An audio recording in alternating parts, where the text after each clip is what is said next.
Il y a un an, les troupes d'Al-Shara entraient dans Damas et Bachar el-Assad quittait le palais présidentiel pour Moscou où il vit aujourd'hui en exil. Il y a un an, les portes de la prison de Soueda s'ouvraient, redonnant la liberté à des milliers de prisonniers politiques détenus depuis des années après 50 ans de dictature. Il y a un an, l'avenir politique de la Syrie demeurait à écrire, à imaginer sur les vestiges de clivages intercommunautaires instrumentalisés dans le pays pendant des décennies.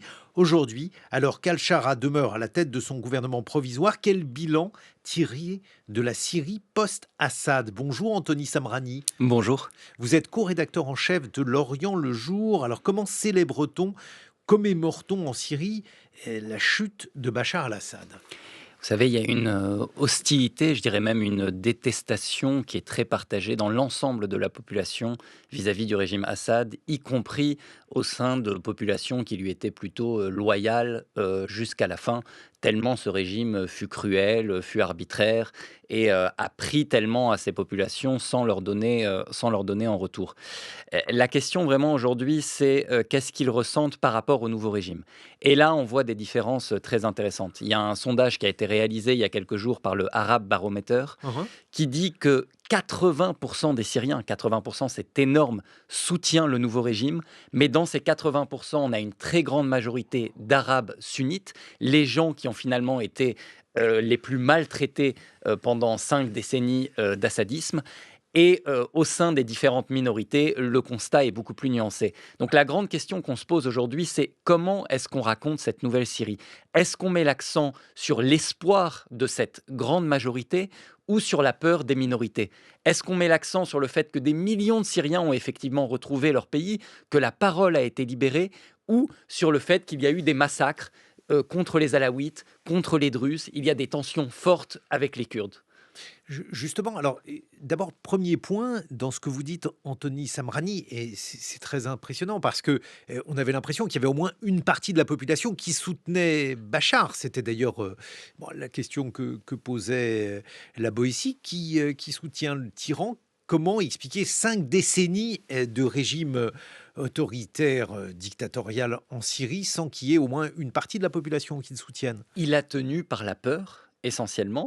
Il a tenu aussi, comme tout régime, par le communautarisme, par le clientélisme. Mais vous savez, si le régime est tombé aussi facilement l'année dernière, c'est en partie en raison de questions géopolitiques. Le 7 octobre, notamment, a entraîné directement la chute du régime Assad. La guerre en Ukraine aussi a participé à la chute du régime Assad. Pourquoi? Qu'est-ce qui s'est Parce que les passé? Russes étaient occupés sur le front ukrainien, parce que ce qu'on appelle l'axe iranien était très affaibli et il n'y avait pas de possibilité de la part de l'Iran, de la part du Hezbollah d'intervenir en soutien à Bachar el-Assad. Mais c'est aussi parce que une grande partie de son socle populaire l'a abandonné. L'a abandonné parce que le régime a refusé de faire la moindre réforme, était incapable, encore une fois, de céder quoi que ce soit, y compris aux gens qui lui ont été plutôt loyalistes pendant des années. Alors voilà, donc c'est pour eux évidemment que qu'on redoute toujours des violences intercommunautaires.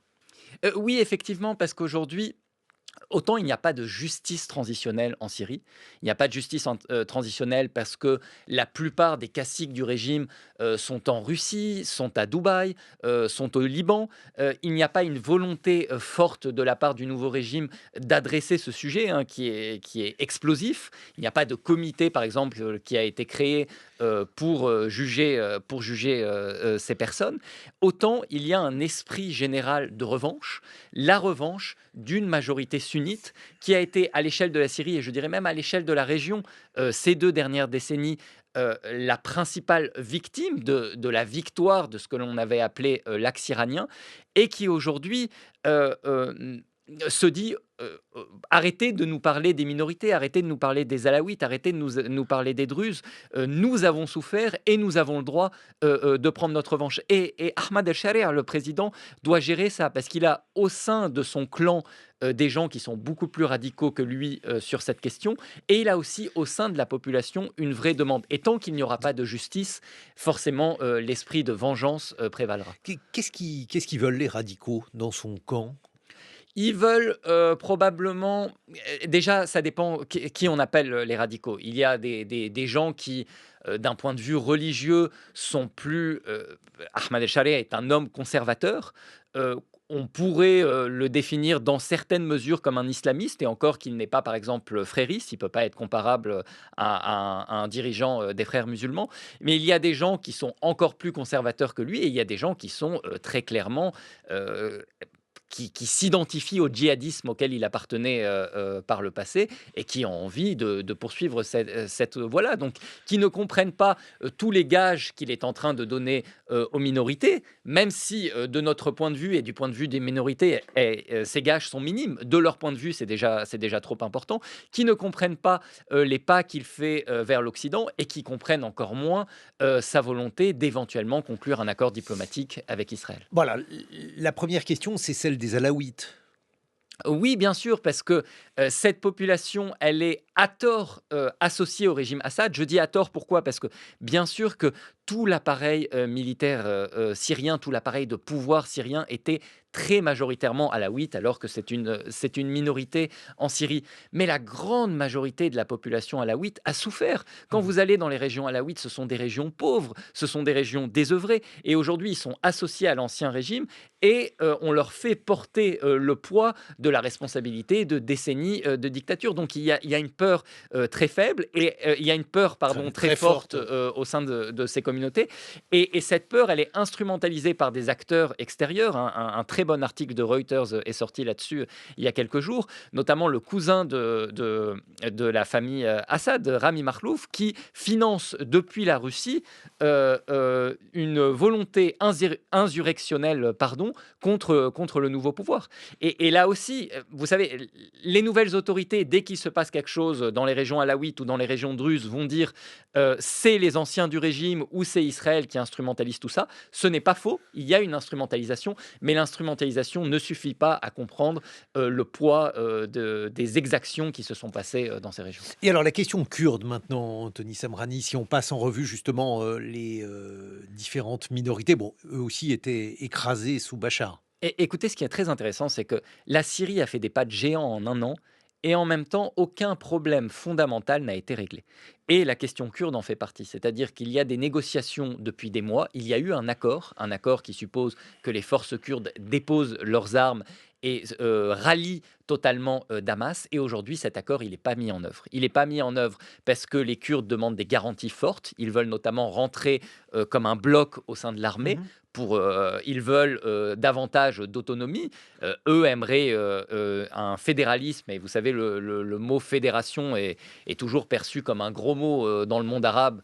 Et au mieux, le nouveau président, qui vraiment a centralisé le pouvoir entre ses mains, accepterait une forme de décentralisation. Et on voit bien que ça bute. Et on voit bien que ça bute aussi avec les Israéliens au sud. On voit bien que ça bute avec les Alaouites.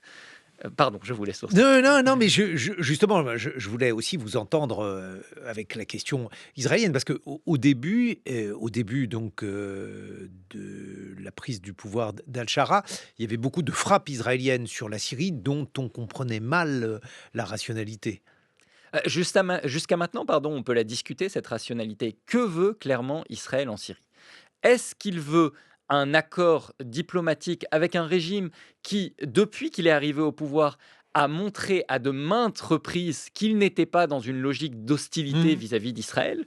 Ou est-ce qu'il veut pouvoir continuer à bombarder quand il le veut, où il le veut, face à un pouvoir central affaibli, et tout en ayant des relations fortes, en particulier avec les Druzes dans le sud, et dans une moindre mesure avec les Kurdes? Pour l'instant, la réponse, c'est la deuxième réponse.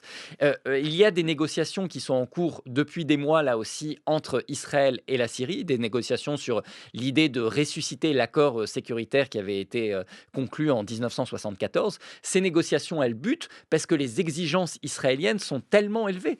Elles sont à la fois un non-retrait des territoires qui ont été pris par Israël après le 8 décembre. On ne parle pas du Golan, de nouveaux territoires qu'occupe actuellement l'armée israélienne, et une demande de démilitarisation pardon, de 3 provinces dans le sud syrien. Donc imaginez la situation du président qui doit déjà contenir ses radicaux, leur expliquer pourquoi il doit faire un accord avec Israël, et là on lui demande de Oui. céder beaucoup trop. Ça paraît effectivement difficile. On parlait d'une Syrie qui pourrait, qui avait peut-être la possibilité ou le souhait d'entrer dans les accords d'Abraham, Anthony Samrani. Est-ce que ça relève de la fiction?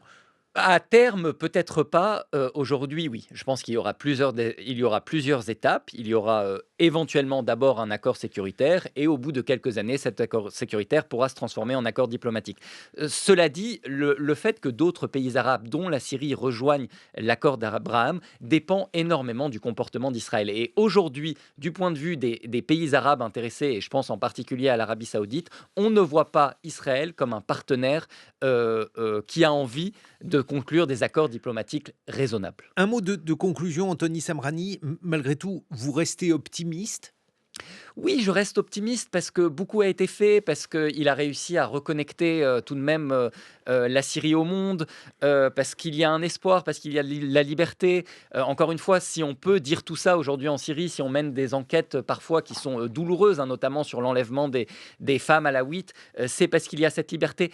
Et en même temps, c'est un pays où 90% de la population vit sous le seuil de pauvreté, où d'énormes problèmes n'ont pas encore été résolus et où, en l'absence de justice, c'est très difficile de construire sur de bases nouvelles. Anthony Samrani, merci beaucoup. Vous êtes co-rédacteur en chef de L'Orient le jour.